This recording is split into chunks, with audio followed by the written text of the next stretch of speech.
in the book instructs youth on how to find and make pornography. There's photos of naked individuals that are trans. Should students have access to a book like that? When I was a young man, which was many, many years ago, we had Playboy. You know, we learned it through Playboy. How is this different? Did you have it in school? No, we did not have it in school. But that would be how it's different. Playboy in secret isn't the same as explicit books in schools.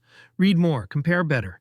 Are you saying that men should not be allowed to have Barbie dolls? I did not say that whatsoever, but I'm saying there's certain character attributes and traits of how young men should be raised and how young ladies should be raised.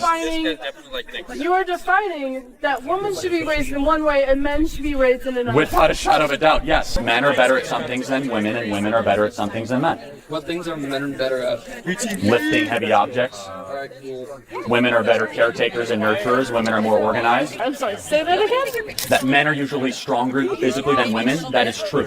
How is that naturally better? I'm not saying better. I'm not saying one sex or gender is better than the other. They're different. I can see your point. I can see that men do have more testosterone. Oh, okay, that's what I'm saying. So there's differences. Yes, but therefore, men are better at certain things than women, and women are better at certain things than men.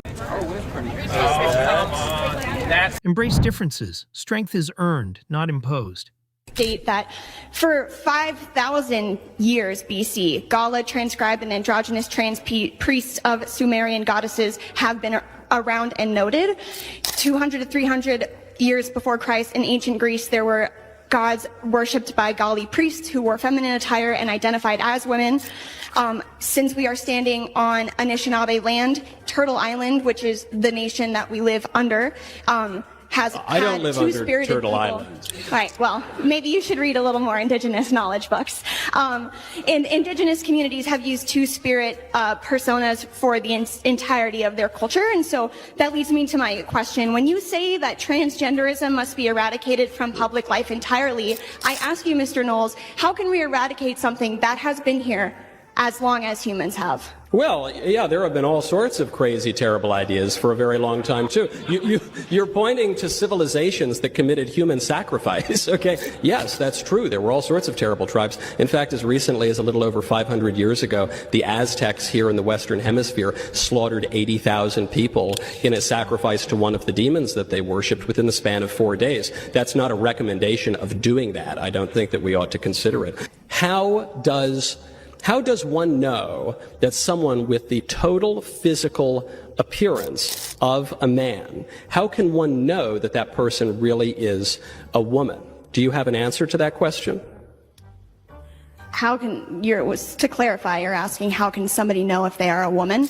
And how can I know if that person is a woman? If not by the physical attributes, their natural and enduring biological sex. What's the alternative to that?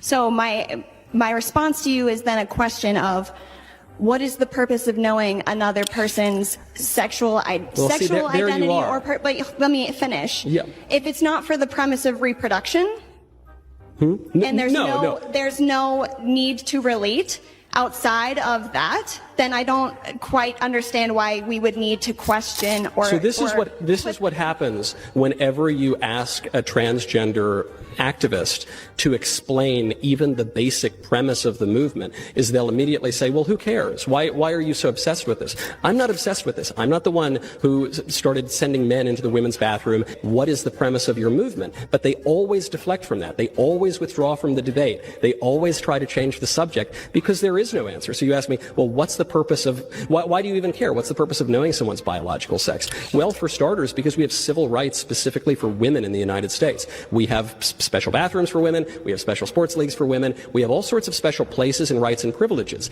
and that are for women that are not for men. So if now some men, people who at the very least appear to be men, are claiming a right to go into those women's bathrooms, then we either have to abolish all of the special rights and privileges that have existed for women for all of human history and are enshrined in our law, or they need to explain to me how those men are actually women. And they can't do the latter, and I'm not willing to do the former, and I don't think women across this country are willing to do the former, even if a few people have been so ideologically blinded that they would give in to this kind of an absurdity.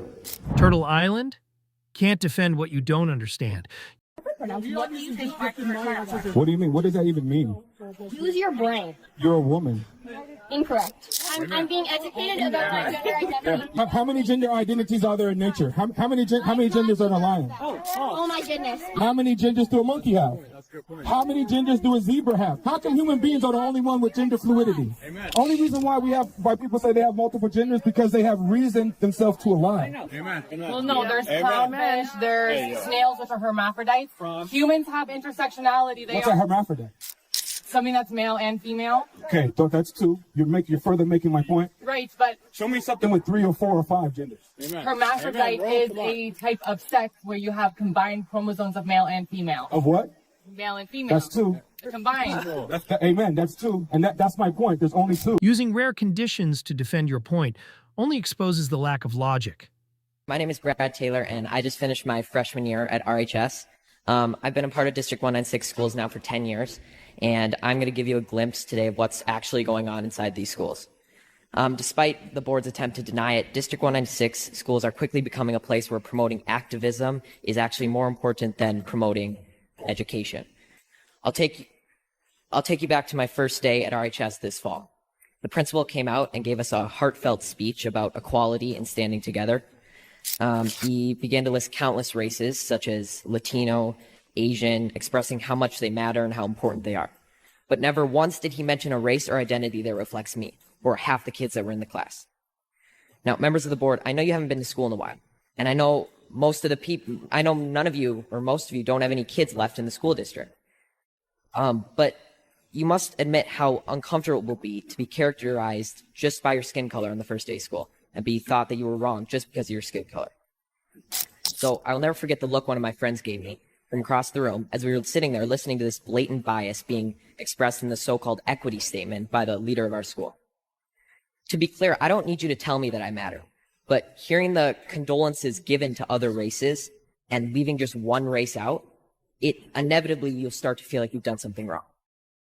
And in our principal's attempt to unify us, he instead created unwarranted boundaries and barriers between students, pitting us against each other based on characteristics that we can't control.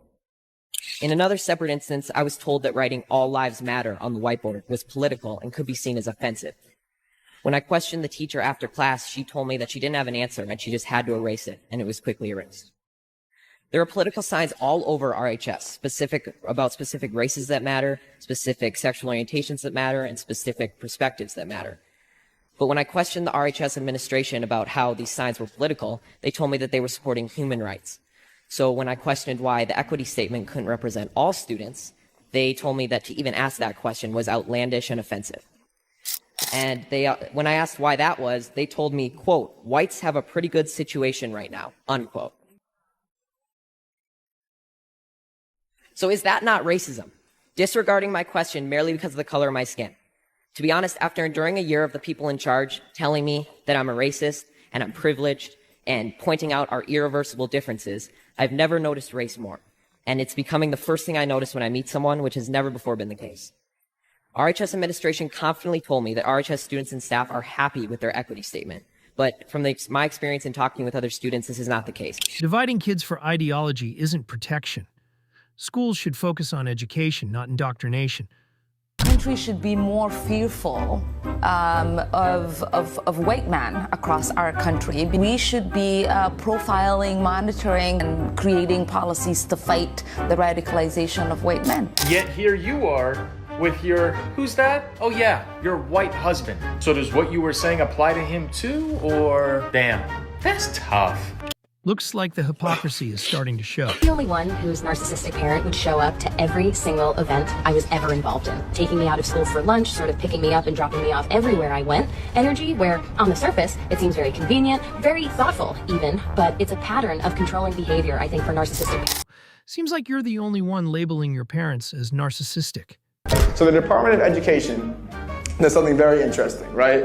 And I want to hear what your solution for this would be, because I don't know what it would be. So the Department of Education is responsible for making sure that vulnerable children in school districts are protected. Kids with disabilities, right? They make sure that kids who are LGBTQ are valued. They make sure that transgender people, who Charlie does not even acknowledge their existence,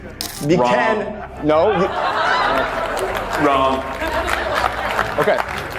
Value their existence. How dare you say something like that? Like, seriously, value their existence? Yeah, you should sit down. I mean, seriously. So let's talk about it. Value their existence. Wait. Seriously. Wait. Value their existence. Can I ask you a question? Please. Okay.